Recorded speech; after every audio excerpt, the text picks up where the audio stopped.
Hello friends, welcome to Rati பிச்சிடிஆர்பி. டிஎன்ட் daily test வந்து நீங்கள் பார்த்தீங்கன்னாவே போதும். வந்து காமன் டெட்டு, நார்மல் டெட், எல்லா டெட்டு இருக்கிறவங்களுக்கும் இது வந்து ரொம்பவே யூஸ்ஃபுல்லாக இருக்கும். ஏன்னா இது வந்து ஆல்ரெடி வந்து ப்ரீவியஸ் இயர் கொஷின்ஸில் இருக்கிற கொஷின்ஸும் இந்த தாட்டி நம்மளுக்கு எந்த மாதிரி கொஷின்ஸ் வரலாம் அப்படின்னு எக்ஸ்பெக்ட் பண்ணுற கொஷின்ஸ் எல்லாமே உங்களுக்கு நாங்கள் கொடுக்குறோம். இதை ஃபாலோ பண்ணிங்கனாவே போதும், கண்டிப்பாக நீங்கள் பாஸ் பண்ணிடலாம். அதுக்கு நாங்கள் கேரண்டி. ஓகேங்களா? ஓகே, இது ஏன் வந்து நம்ம வந்து கைப்பட கொடுக்குறோம் அப்படின்னா, நம்ம கைப்பட பார்க்கும்போது நம்மளே ஏதோ எழுதி படிக்கிற மாதிரி இருக்கணும். ஸோ அதனால தான். ஓகேங்களா? சரி, ஃபஸ்ட்டு கொஷின் பார்க்கலாம். தமிழில் தவறான இணையை காண்க. இதில் எது தவறு அப்படின்னு சொல்லணும். ஆப்ஷன் ஏ ட்ரைப்ஸ் பழங்குடியினர், ஆப்ஷன் பி ஹெர்ப்ஸ் மூலிகை, சி ஜெனி நுண்ணுயிர் முறி, டி ஃபொனிமி பொலியன். இதில் வந்து தவறான இணை என்ன அப்படின்னு சொல்லி பார்த்தோம் அப்படின்னா, ட்ரைப்ஸ்னால் பழங்குடியினர், இது கரெக்டு. ஹெர்ப்ஸ்னால் மூலிகை, இது கரெக்டு. ஃபோனிம் அப்படின்னா ஒளியன் அப்படிங்கிறது. ஜெனி அப்படின்னா மரபு, ஜெனட்டிக்காக வருதுன்னு சொல்லுவோம், அது மரபு, அதனால் இது மரபுன்னு வரணும். ஆனால் இது வந்து நுண்ணுயிர் முறின்னு வந்திருக்கு, அதனால் இது தப்பு. ஓகேங்களா? ஸோ இதுக்கு வந்து தவறான இணை வந்து ஜெனி, இதுக்கு வந்து மரபு. இந்த நுண்ணுயிர் முறி அப்படிங்கிறது ஆன்டிபயோட்டிக் மாதிரி கொடுப்போம் இல்லையா? ஸோ அது ஆன்டிபயோட்டிக். Okay, second question. உயிரெழுத்து 12ம் கழுத்தை இடமாக கொண்டு பிறக்கின்றது என கூறிய நூல் இது. உயிரெழுத்து 12மே கழுத்தை தான் இடமாக கொண்டு பிறக்குது அப்படின்னு சொன்ன நூல் இது அப்படின்னு சொல்கிறாங்க. அதனால் இது option A Nannul, B Thirukkural, C Thiruvasagam. இதில் எதுனா நன்னூல் தான் வந்து நன்னூல் தான் உயிரெழுத்து 12மே கழுத்தில் தான் இடமாக உருவாகுது. அப்புறம் நாக்கு, வாய் அந்த மாதிரி இது சொல்லாமல் கழுத்துலேருந்து தான் பிறக்குது அப்படின்னு சொல்கிறாங்க. ஓகேங்களா? காடு கூட்டல் எரித்து அப்படின்னு சொன்னால் காடு எரித்து அப்படின்னு சொல்லுவோம். ஓகேங்களா? சரி, ஃபோர்த் கொஸ்டின். தென்னிந்திய சமூக சீர்திருத்தத்தின் தந்தை. சமூக சீர்திருத்தத்தோட தந்தைன்னு கேட்காம தென்னிந்திய சமூக சீர்திருத்தத்தின் தந்தை இப்படி கேட்டாங்கன்னா இது வேறு. ஓகேங்களா? ஸோ தென்னிந்திய சமூக சீர்திருத்தத்தின் தந்தை யாருன்னா A Periyar, B Ambedkar, C Ayothidasar, D Gandhi. இதில் யாருன்னு பார்த்தோம் அப்படின்னா தென்னிந்திய சமூக சீர்திருத்தத்தோட தந்தை அயோத்திதாசர். ஓகேங்களா? இது ரொம்ப இம்பார்ட்டன்ட் கொஷின்ஸ், ரிப்பீட்டடாக வருது, இதை நல்லா பார்த்துக்கோங்க. தென்னிந்திய சமூக சீர்திருத்தத்தின் தந்தை அயோத்திதாசர். விடும் என்பது டேசீர். விடும் அப்படிங்கிறது கடைசியாக வந்து நம்ம வாய்ப்பாடு எழுதும் இல்லையா, அந்த மாதிரி இருக்கிறதுல இப்போ வந்து எப்படி எழுதுவோம், வி டூ இம்னா இதுவும் குரில் ஒற்று, இருகுறில் ஒற்று. ஓகேங்களா? அப்போ இதை நம்ம என்னவா சொல்லுவோம் அப்படின்னா, இது பார்த்தீங்க அப்படின்னா நேரசையா, நிறையசையா, மூவசையா, நாலசையா அப்படின்னு கேட்குறாங்க. ஸோ இது நிறையசை. ஏன்னா இருகுறில் ஒற்று அப்படின்னா நிறை ஃபார்முலாவில் வரும். ஓகேங்களா? குறில் ஒற்று, நெடில் நெடில் ஒற்று, இருகுறில் ஒற்று, குரில் நெடில் ஒற்றுன்னு வரும் இல்லையா, அந்த மாதிரி சொல்லி கண்டுபிடிக்கிறது இது. ஓகேங்களா? அதனால இது நிறைய விஷயம். இங்கிலீஷில் பார்த்தோன்னா first question, the poem of good books written by. ஒரு நல்ல புக்ஸ் ரிட்டர்ன் பண்ணுறாங்க அப்படின்னு சொல்லி குட் புக்ஸ் இந்த புக் நேமு. ஓகேங்களா? அந்த குட் புக்ஸ் யார் எழுதுனா அப்படின்னா Leo Tolstoy, Steven Kellogg, Edgar Guest, none of this. இதில் எதுவுமே இல்லை அப்படின்னு சொல்லுவாங்க. அப்போ வந்து குட் புக் அப்படிங்கிற ஒரு புக்கை எழுதினவர் யாருன்னா எட்ஜர் கெஸ்ட் அப்படிங்கிறவர் தான் பீப்புள்ஸ் பொயட்னு சொல்லுவோம். ஓகேங்களா? ஆமாம் தான், நான் ஆல்ரெடி சொல்லியிருக்கேன். நம்மளோட வீடியோ தொடர்ந்து பார்த்துட்டு இருந்தீங்கன்னா உங்களுக்கு ஈஸியாக கெஸ்ட்டோடய சொல்லி கொடுத்துருந்தேன். கெஸ்ட் அப்படிங்கிறவங்க நம்ம வந்து வீட்டுக்கு வரவங்க அப்படின்னால அவங்க பீப்புள் பொயட் அப்படின்னு சொல்லுவோம் அப்படின்னு கெஸ் பண்ணிக்கோங்க. இவர் வந்து குட் புக் நல்ல புத்தகங்களை தான் எழுதியிருக்காங்க அப்படின்னு ஒரு கெஸ்ஸிங்காக இந்த ஞாபகம். ஓகேங்களா? George Eliot was and dash poet. George Eliot என்ன பொயட், எந்த மாதிரி பொயட் அப்படின்னு கேட்குறாங்க. English poet. ஜார்ஜ் எலியட் வந்து ஒரு English poet. Okay, third question பார்த்தோம்னா இது வந்து எது டிஃப்ரெண்ட்டாக இருக்குன்னு பார்க்கணும். நம்ம எப்படி சொல்லுவோம் அப்படின்னா ரீகால் அப்படின்னு சொல்லுவோம், இது கரெக்டு. சப்ளாக் அப்படின்னா கொஞ்சம் டிஃப்ரெண்ட்டாக இருக்குது. இம்ப்ராப்பர்னா இதுவும் கரெக்டு. அன்கேட்டகரி அப்படின்னு சொல்லி வருது. ஸோ சப்ளாக் அப்படிங்கிற டிஃப்ரெண்ட்டாக இருக்குது. ஸோ இதுதான் டிஃப்ரெண்ட்டில் ஒன்று. ஓகேங்களா? அடுத்து ஃபோர்த், மோனோசிலபிக் வேர்ட்ஸ். மோனோசிலபிக் வேர்ட்ஸ்னால் என்ன அப்படின்னு கேட்குறாங்க. சிலபிக் வேர்ட் நம்ம 2-3 பிரிப்போம் இல்லையா, அதில் மோனோசிலபிக்னா எதுவுமே பிரிக்காமல் வர மாதிரி இருக்கும். அது இப்போ வந்து ஃபஸ்ட்டு பார்த்தோம்னா ரிதம், லீடர், டிலே, எகைன். இதில் பார்த்தீங்கன்னா லீடர் அப்படின்னா 2ஆக பிரிக்கலாம். லீடர், டிலே அப்படின்னா 2 சிலபி வரும். டிலே, எகெயின்னா எகெயின் அப்படின்னு 2 வரும். ரிதம் பார்த்திங்க அப்படின்னா புக்கில் கொடுத்துருக்காது. ரிதம் வந்து சிங்கிள் மோனோசிலபி அப்படின்னு சொல்லியிருக்காங்க. அதனால் rhythm. Fifth question, choose the trisyllabic word. Trisyllabic வேர்ட்னா 3 விதமாக பிரிப்பாங்க. இப்போ 3 விதமாக பிரிக்கிறதுனா பெனிஃபிட், அப்போ பெனிஃபிட் இதுதான் கரெக்டாக 3 விதமாக பிரிக்கிறது. அடுத்து வேறு ஏதாவது வருதுன்னு பார்க்கலாம். ரீஜாய்ஸ் அப்படின்னா ரீஜாய்ஸ் 2 தான். ஸ்கூல், அப்போ டங்க் அப்படினால இதில் சிங்கிளாக வர மாதிரி இருக்குது. ஸோ இது வந்து பெனிஃபிட் அப்படிங்கிறது ட்ரைசலபிக் அப்படின்னு சொல்கிறோம். சரி, அடுத்து பார்த்தீங்கன்னா மனித உடலில் டேஸ் அளவுக்கு நைட்ரஜன் உள்ளது. Science question. மனித உடலில் டேஸ் அளவுக்கு நைட்ரஜன் உள்ளது அப்படின்னு சொல்கிறோம். எந்த அளவுக்கு நைட்ரஜன் உள்ளது அப்படின்னா 2.5%, 3%, 4%, 5% பார்த்தோம்னா மனித உடலில் 3% தான் நைட்ரஜன் இருக்குது. ஓகேங்களா? வெட்டப்பட்ட ஆப்பிள் பழுப்பாக மாறுவதற்கு காரணமான நிறமி இது. இப்போ நார்மலாக ஒரு ஆப்பிளை வெட்டி வச்சோம்னா அது ஒரு 5-10 செகண்டுக்குள்ளேயே வந்து ஒரு விதமான ப்ரௌன் கலராக மாறிடுது இல்லையா, அந்த இதுக்கு காரணமான நிறமி என்ன அப்படின்னு கேட்குறாங்க.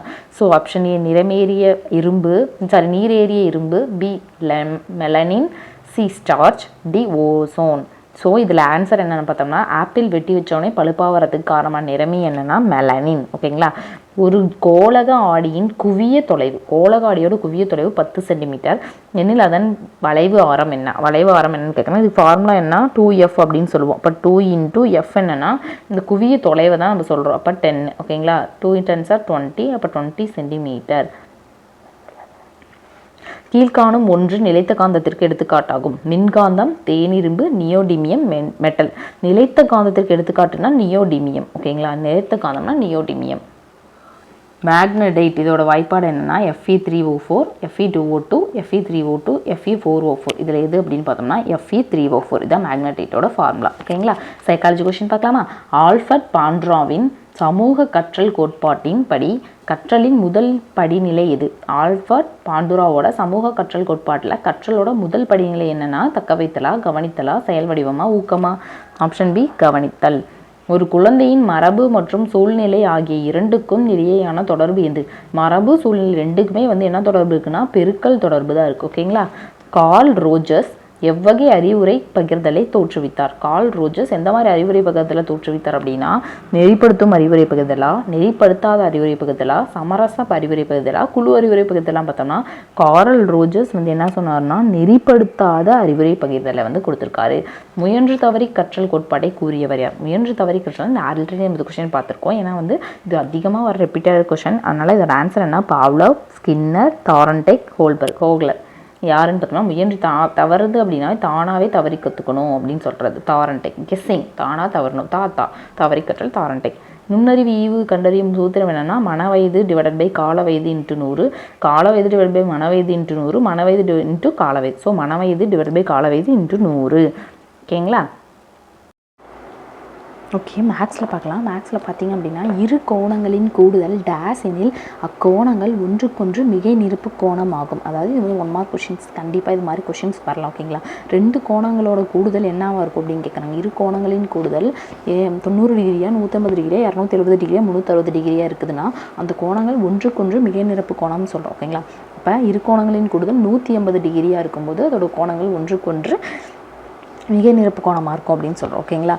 சரி, ஒரு முக்கோணத்தின் கோணங்களின் விகிதம் 1:2:3 எனில் முக்கோணத்தின் ஒவ்வொரு கோண அளவையும் காண்க அப்படின்னு கேட்குறாங்க. இப்போ முக்கோணத்தோட ஒவ்வொரு கோணத்துக்கும் அளவு கொடுத்துருக்காங்களே அதை வச்சு காண்போம். முக்கோணத்தோட 3 கோணங்களோட கூடுதல் என்ன? ஓகேங்களா. ஷார்ட்டாக எழுதுகிறேன். 3 கோணங்களின் கூடுதல் 180 டிகிரி. அது நம்ம எல்லாருக்குமே தெரியும். ஸோ இங்கே என்னென்ன கொடுத்துருக்காங்களோ இது அப்படியே எக்ஸ்போர்ட் எழுதிக்கலாம். இப்போ 1x + 2x + 3x = 180 டிகிரி. இதை ப்ளஸ் பண்ணோம்னா 5 6x = 180. ஓகேங்களா. அப்போ x = 180 / 6.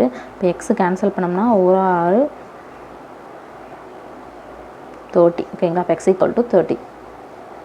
இப்போ எக்ஸ் கிடச்சிருச்சு. மீதி என்னென்ன கிடைக்கணும்? ஒரு எக்ஸ், 2x 3x. அதனால் ஒவ்வொரு கோணத்தோட அளவையும் கேட்குறாங்க. வெறும் எக்ஸ் மட்டும் தான் கிடச்சிருக்கு.